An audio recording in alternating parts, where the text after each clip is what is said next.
Hello everyone, welcome back to my channel Radhe Radhe में। तो दोस्तों आपका स्वागत है हमारे चैनल राधे राधे में, जहां मैं आपके साथ शेयर करती हूं अपने लाइफ की एक्सपीरियंस, ब्यूटी, लाइफ स्टाइल या फिर कुकिंग, जो भी हो कुकिंग रिलेटेड। तो स्वागत है आपका हमारे चैनल में राधे राधे। तो दोस्तों जो आज की वीडियो है वो है जन्माष्टमी पे। तो जन्माष्टमी की जो है, वैसे तो सबको पता होगा कि जन्माष्टमी कब है। अगर आप लोग फिर भी कंफ्यूज हैं तो मैं बता दूं कि सबसे पहले जन्माष्टमी की जो नियम है वो बता दूं कि जन्माष्टमी दो स्थिति में मनाई जाती है, एक गृहस्थ आश्रम में और एक संन्यास आश्रम में। तो सबसे पहले संन्यास लोग मनाते हैं और उसके बाद गृहस्थ आश्रम वाले लोग मनाते हैं, ठीक है। तो पंचांग के अनुसार जो है ये सब चलती रहती है और ये पुरानी सी है, कोई वो नहीं है जो कुछ आज पता चलेगा। हाँ, जो लोग आज कर रहे हैं, जो लोग आज जान रहे हैं, उनके लिए ज़रूर नया हो सकता है, पर ये नया है नहीं।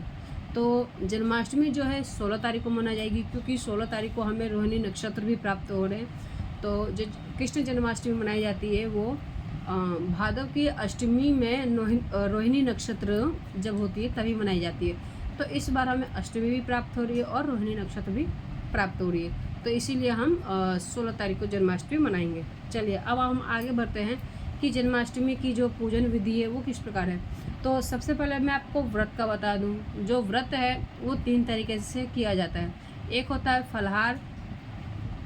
एक होता है निर्जरा, एक होता है फलाहार, एक होता है निराहार।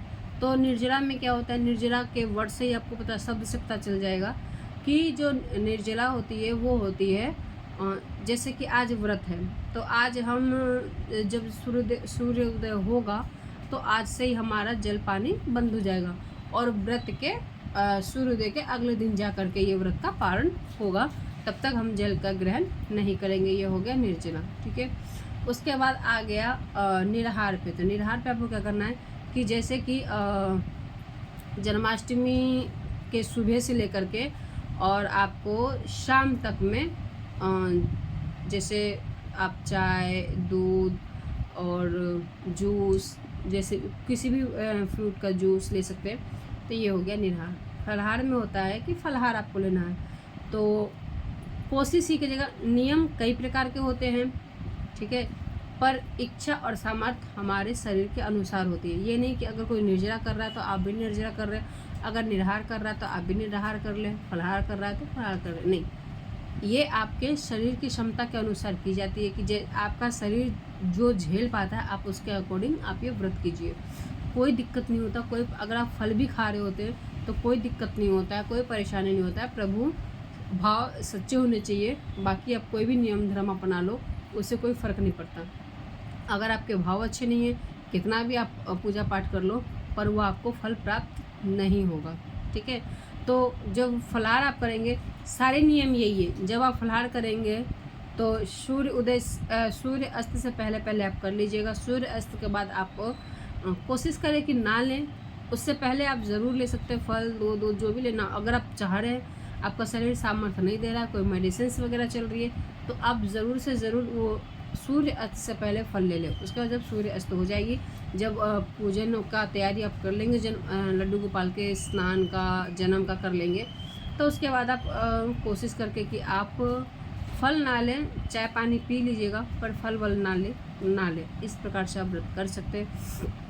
हम लोग में अभी तो पता नहीं समझ में वो आ ही नहीं रहा समझ में, या फिर मुझे यहाँ पे जब से आई मुझे पता नहीं चल रहा है। पहले हम लोग में जो व्रत करते थे, जब मेरी शादी वगैरह नहीं हुई थी, तो जब हम व्रत करते थे ना, तो एक नियम था चाय पानी पीने का। जैसे कि अगर हम सो के उठ रहे हैं जन्माष्टमी वाले दिन, तो सुबह उठते ही चाय नहीं पीते थे।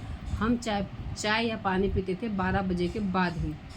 12 बज गया, अब हमारा चाय पानी चलेगा। उसके बाद बीच में कुछ नहीं। उसके बाद फिर चाय पानी पीना हो तो फिर 6 बजे हम चाय पानी पीते थे, और वो भी दूध का प्रयोग नहीं करते थे, क्योंकि कहा जाता है कि दूध का प्रयोग उस दिन नहीं करना चाहिए, क्योंकि जन्माष्टमी में जो है लड्डू गोपाल को दूध का भोग लगता है। तो सबसे पहले लड्डू गोपाल दूध का भोग लगाएंगे, उसके बाद ही हम करेंगे। तो पहले ऐसे हुआ करता था। और उसके बाद फिर सीधे हम 12 बजे के बाद जब उनका स्नान आरती वगैरह हो जाता था, तो उस प्रकार से फिर हम व्रत का पारण करते थे। पर वैसा तो अब नहीं है, तो कुछ नहीं कर सकते। बाकी आपका शरीर, अब मेरी भी शरीर है, पहले मैं करती थी, पर मेरी भी शरीर की क्षमता ऐसी है कि नहीं कर सकते हैं। तो चाय पानी आप सुबह के उठेंगे, चाय पानी पी लीजिए, मेडिसिन वगैरह चल रही है तो फल वगैरह खा लीजिए। जैसे आप पहले सुबह का पूजन कर लेंगे। लड्डू को 3 बार 4 बार आपको स्नान कराना होता है। और जब हम कपड़ा लेकर के आते हैं तो 3 वस्त्र हम लेकर के आते हैं लड्डू गोपाल के लिए, जन्माष्टमी स्पेशल के लिए। तो सबसे पहले जिस दिन जन्माष्टमी होगी तो उनको पंचामृत से स्नान करा के बढ़िया से सुंदर से उनको तैयार करके, फिर उनको नए वस्त्र पहना करके उनको उनका आसन ग्रहण करवा के, फिर उनको जो भी आपको भोग देना है वो भोग दे सकते हैं। उसके बाद फिर एक बार और भोग लगेगा, 12 बजे के आसपास में भोग लगाएंगे आप। जो भी हो, एक केला ही आपके पास है तो आप ज़रूर दें।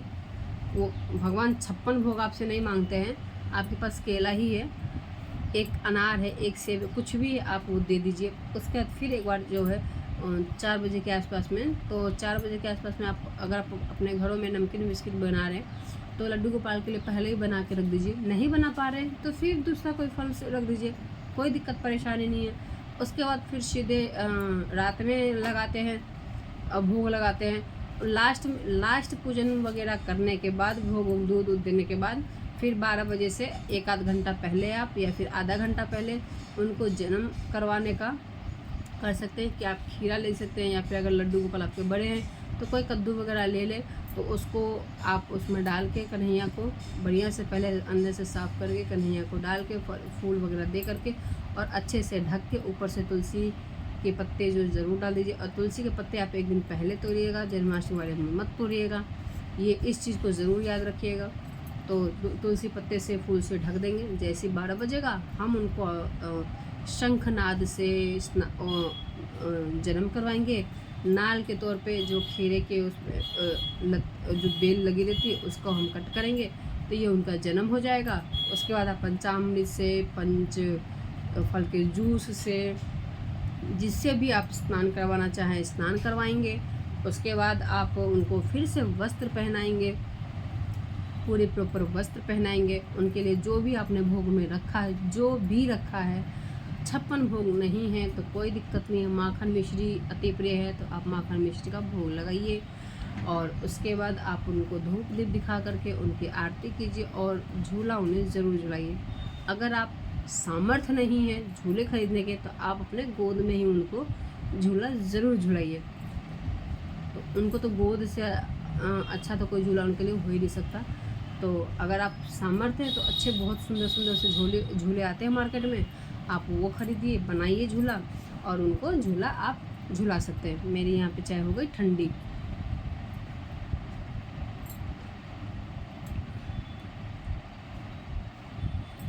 तो इस प्रकार जो है आप जन्माष्टमी की पूजन कर सकते हैं, स्नान करवा सकते हैं, भोग लगा सकते हैं। और उनके लिए लड्डू गोपाल के लिए पायल ज़रूर लेकर के आइएगा। एक नज़र बट्टू वाला जो हम छोटे बच्चों को पहनाते हैं, काला और सफ़ेद मोती वाले में जो काले धागे में लपेटा रहता है, वो ज़रूर लाइएगा। और फिर जो जन्म करवाएंगे फिर वो छठी भी करवाएंगे। तो छठी की वीडियो आपको आगे मिलेगी। अगर आप लोग कमेंट करेंगे कि छठी की वीडियो के लिए तो आपको मैं ज़रूर से ज़रूर छठी की वीडियो ज़रूर प्रोवाइड करवाऊँगी। तो आशा करती हूँ कि दोस्तों आपको वीडियो में जानकारी मिली होगी। अगर वीडियो में आपको अच्छी जानकारी मिली होगी तो आई होप कि चैनल को आप सब्सक्राइब करें, बेल आइकन को प्रेस करें, जिससे कि आपके पास नोटिफिकेशन आए जब भी मैं कोई नई वीडियो डालूँ उसके लिए। तो दोस्तों अगर इसमें कुछ रह गया हो तो आप मुझे कमेंट के ज़रिए ज़रूर बता सकते हैं कि हाँ ये चीज़ ऐसा है, ये चीज़ रह गया, तो मुझे आप ज़रूर बताइएगा। मुझे तो नहीं लग रहा कि कुछ मैं भूल रही हूँ, हो सकता है कि मैं कुछ भूल रही हूँ, तो मुझे आप ज़रूर बताइएगा। तब तक तो दोस्तों हरे कृष्णा, राधे राधे, और आप सभी को जन्माष्टमी की ढेरों ढेरों ढेरों शुभकामनाएं। Happy Janmashtami, bye bye. और मैं अपनी चाय की जो है एंजॉय करती हूँ।